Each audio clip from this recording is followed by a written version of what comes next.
الحمد لله رب العالمين أشهد أن لا إله إلا الله وحده لا شريك له وأشهد أن سيدنا ومولانا محمدا عبده ورسوله أما بعد فأعوذ بالله من الشيطان الرجيم بسم الله الرحمن الرحيم وقال فرعون ذروني أقتل موسى وليدع ربه إني أخاف أن يبدل دينكم أو أن يظهر في الأرض الفساد وقال موسى إني عذت بربي وربكم من كل متكبر لا يؤمن بيوم الحساب وقال رجل مؤمن من آل فرعون يكتم إيمانه أتقتلون رجلا أن يقول ربي الله وقد جاءكم بالبينات من ربكم وإن يك كاذبا فعليه كذبه وإن يك صادقا يصبكم بعض الذي يعدكم إن الله لا يهدي من هو مسرف كذاب يا قوم لكم الملك اليوم ظاهرين في الأرض فمن ينصرنا من بأس الله إن جاءنا قال فرعون ما أريكم إلا ما أرى وما أهديكم إلا سبيل الرشاد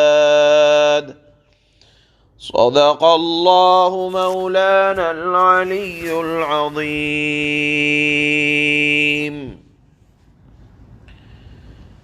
اللہ ان آیات میں ہر ظالم کو یہ بتلانا چاہتے ہیں کہ تم اللہ اور اس کے رسول کو جھٹلا کر دنیا اور آخرت میں سوائے ذلت کے اور کچھ ہونے والا نہیں ہے، اور اللہ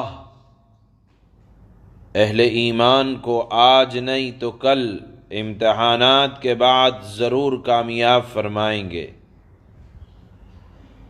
اور عام طور پر آدمی مخالفت یا انسان کے اندر بگاڑ تب آتا ہے جب تین چیزوں کا اجتماع ہو جائے، یا تو آدمی کو اپنی طاقت و قوت پر گھمنڈ ہو جائے، ناز ہو جائے، ساتھ میں اگر علم اور قابلیت اور ہنر ہو اس پر اترانے لگے،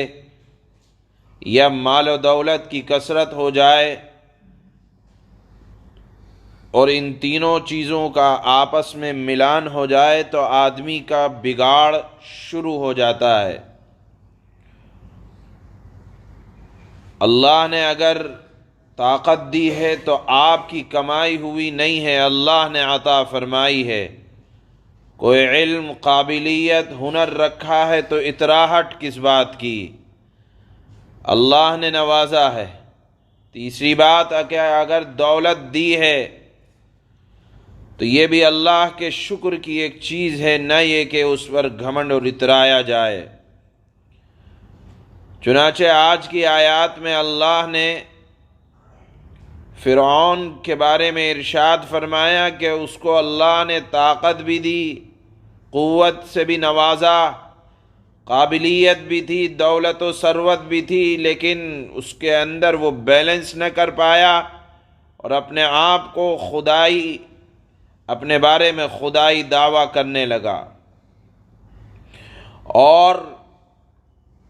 اللہ نے اس کی ہدایت کے لیے اور قوم کی ہدایت کے لیے جب حضرت موسیٰ علیہ الصلاۃ والسلام کو بھیجا،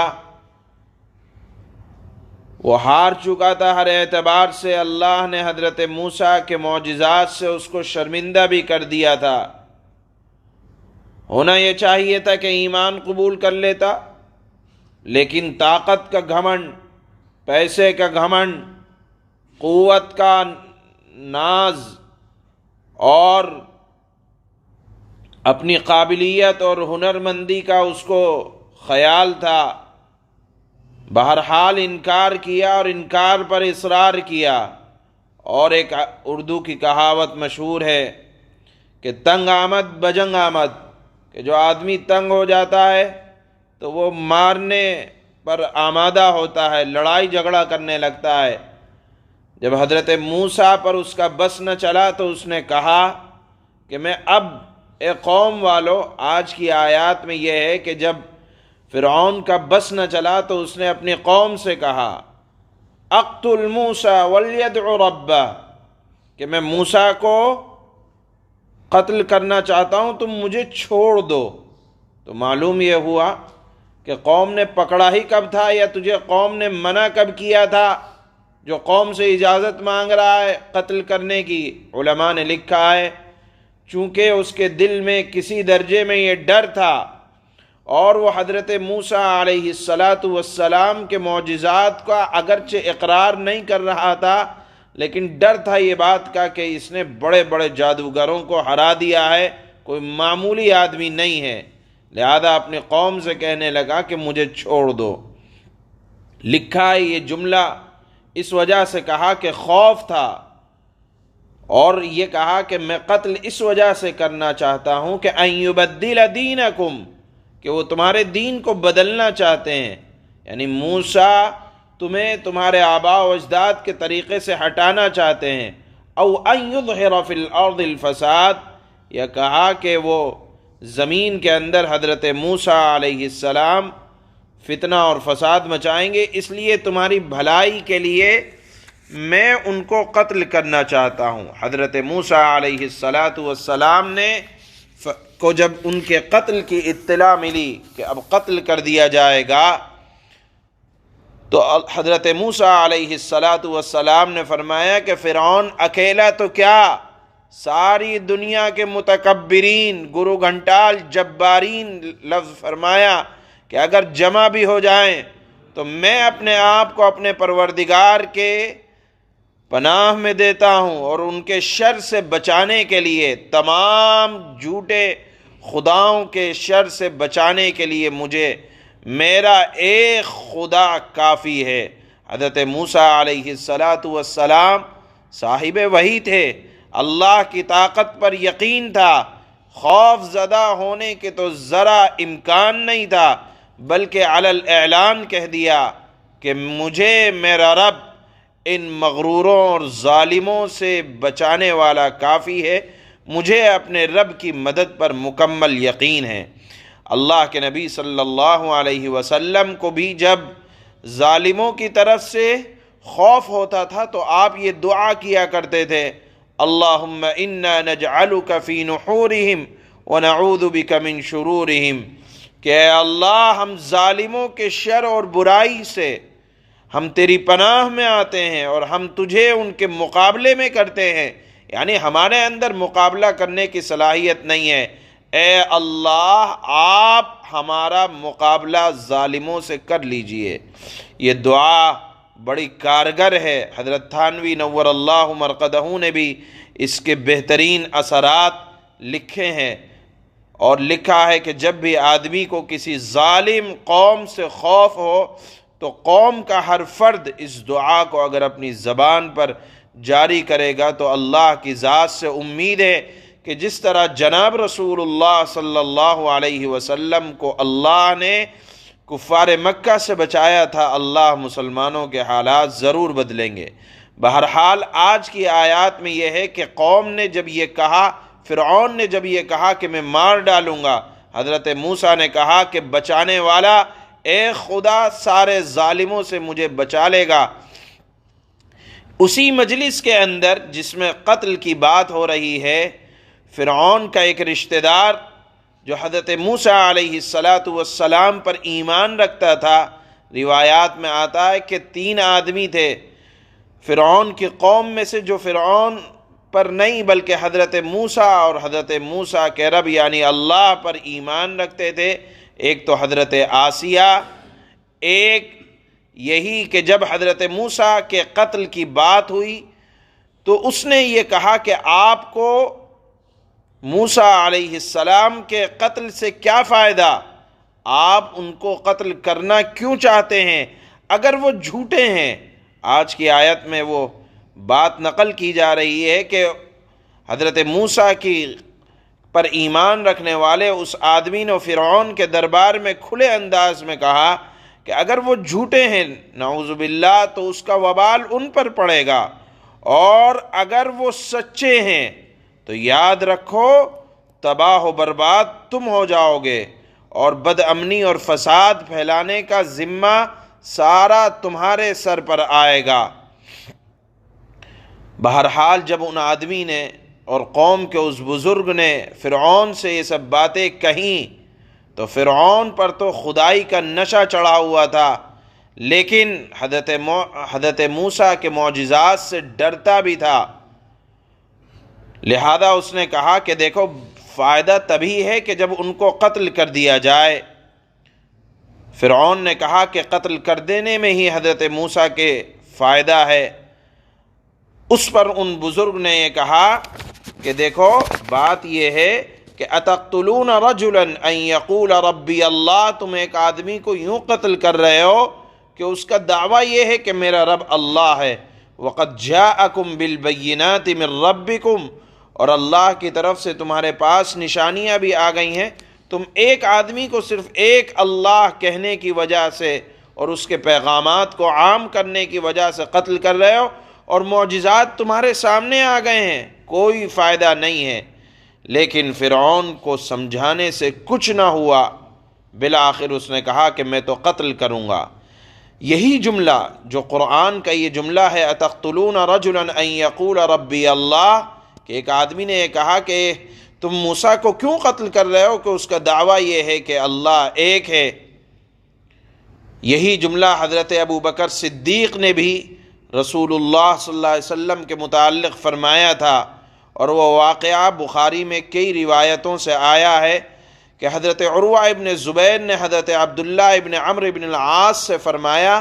کہ مجھے رسول اللہ صلی اللہ علیہ وسلم کی زندگی کے ساتھ جو کفار مکہ نے سب سے برا سلوک کیا ہو بتاؤ کیا ہے. اس پر حضرت عبداللہ ابن عمرو ابن العاص رضی اللہ تعالی عنہ نے فرمایا کہ سنو، رسول اللہ کے ساتھ جو سب سے برا معاملہ ہوا وہ یہ کہ آپ ایک مرتبہ صحن کعبہ میں نماز پڑھ رہے تھے کہ ایک آدمی کافر آیا، عقبہ ابن ابی معیط اس کا نام تھا، اور اس نے آ کر آپ کو پکڑ لیا اور اپنی چادر میں بل دے کر آپ کی گردن کو مروڑنے لگا. قریب تھا کہ آپ کا دم مبارک گھٹنے لگے، اور گھٹنے لگا آپ کا دم مبارک. اس وقت حضرت ابو بکر صدیق دوڑے ہوئے آئے اور دھکا دیا اور کہا کہ اتقتلون رجلا ان یقول ربی اللہ، کہ تم ایک آدمی کو یوں قتل کر رہے ہو کہ اس کا یہ کہنا ہے کہ رب میرا ایک ہے، اور تمہارے پاس واضح دلیلیں آ چکی ہیں. یہی جملہ حضرت ابو بکر نے بھی کہا تھا جو فرعون کے دربار میں ایک ایمان والے بندے نے کہا تھا. اس ایمان والے بندے کا نام تو قرآن میں ذکر نہیں کیا گیا، لیکن روایتوں میں آتا ہے کہ اس کا نام شمعان تھا، اور وہ ایمان والا بندہ فرعون کا چچزاد بھائی تھا. یہاں آیت میں یہ بتلایا جاتا ہے کہ جب جب اہل ایمان کو ان کے ایمان کی وجہ سے ستایا جائے گا تو اہل ایمان اگر صبر کر لیں تو خدا اہل ایمان کے دشمنوں کا دشمن بن جاتا ہے اور صفحہ ہستی سے اس طرح مٹا دیا کرتا ہے جیسے حضرت موسیٰ کے مقابلے میں اللہ نے فرعون کو مٹایا تھا. یہی ان آیات کا سبق ہے. چنانچہ اللہ فرماتے ہیں پہلے فرعون کا یعنی حضرت موسیٰ کو جو قتل کرنے کا ارادہ تھا اس کا ذکر فرمایا، پھر اسی مجلس میں جو ایک اہل ایمان موجود تھے ان کی بات کو نقل فرمایا، اور حضرت موسیٰ کی بھی بات کو اللہ نے یہاں ان آیات میں نقل فرمایا ہے۔ اللہ فرماتے ہیں وقال فرعون ذروني اقتل موسى وليدع ربه إني أخاف أن يبدل دينكم أو أن يظهر في الأرض الفساد۔ اور فرعون نے کہا لاؤ میں موسیٰ کو قتل ہی کر ڈالوں، مجھے میری قوم والے اجازت دے دو۔ اور اسے چاہیے، یعنی موسیٰ کو چاہیے کہ اپنے رب کو پکار لے۔ مجھے ڈر یہ ہے، فرعون نے کہا مجھے یہ ڈر ہے کہ یہ تمہارا دین بدل ڈالے گا، یہ زمین میں فساد برپا کرے گا۔ وقال موسى إني عذت بربي وربكم من كل متكبر لا يؤمن بيوم الحساب۔ اور موسیٰ نے کہا میں نے تو ہر اس متکبر سے جو قیامت کے دن پر ایمان نہیں رکھتا اس کی پناہ لے لی ہے، جو میرا بھی رب ہے اور تمہارا بھی رب ہے۔ وقال رجل مؤمن من آل فرعون يكتم إيمانه أتقتلون رجلا أن يقول ربي الله وقد جاءكم بالبينات من ربكم وإن يك كاذبا فعليه كذبه وإن يك صادقا يصبكم بعض الذي يعدكم إن الله لا يهدي من هو مسرف كذاب۔ فرعون کے خاندان میں سے ایک آدمی جو ابھی تک اپنا ایمان چھپائے ہوئے تھے بول اٹھا فرعون کے سامنے کہ کیا تم ایک آدمی کو صرف اس لیے مار ڈالنا چاہتے ہو کہ وہ کہتا ہے میرا پروردگار اللہ ہے، حالانکہ وہ تمہارے پاس تمہارے پروردگار کی طرف سے دلیلیں لے کر آیا ہے، اور اگر وہ جھوٹا ہی ہو تو اس کا جھوٹ اسی پر پڑے گا، اور اگر سچا ہو تو جس چیز سے وہ تمہیں ڈرا رہا ہے اس میں سے کچھ تو تم پر آ کر ہی پڑے گا۔ اللہ کسی ایسے آدمی کو ہدایت نہیں دیتا جو حد سے گزر جانے والا اور جھوٹ بولنے کا عادی ہو۔ یا قوم لکم الملک اليوم ظاہرین فی الارض فمن ینصرنا من بأس اللہ ان جاءنا قال فرعون ما أريكم إلا ما أرى وما أهديكم إلا سبيل الرشاد۔ اے میری قوم، اس آدمی نے کہا اے میری قوم، آج تو تمہیں ایسی سلطنت حاصل ہے کہ زمین میں تمہارا راج ہے، لیکن اگر اللہ کا عذاب ہم پر آ گیا تو کون ہے جو اس کے مقابلے میں ہماری مدد کرے؟ فرعون نے کہا جو ابھی تک خدائی کا دعویٰ کر رہا تھا اب لیڈری پر آ گیا اور صلح کرنے لگا اور کہنے لگا میں تو تمہیں بھی وہی رائے دوں گا جسے میں درست سمجھتا ہوں، اور میں تمہاری جو رہنمائی کر رہا ہوں وہ بالکل ٹھیک راستے کی طرف کر رہا ہوں۔ سبحان اللہ۔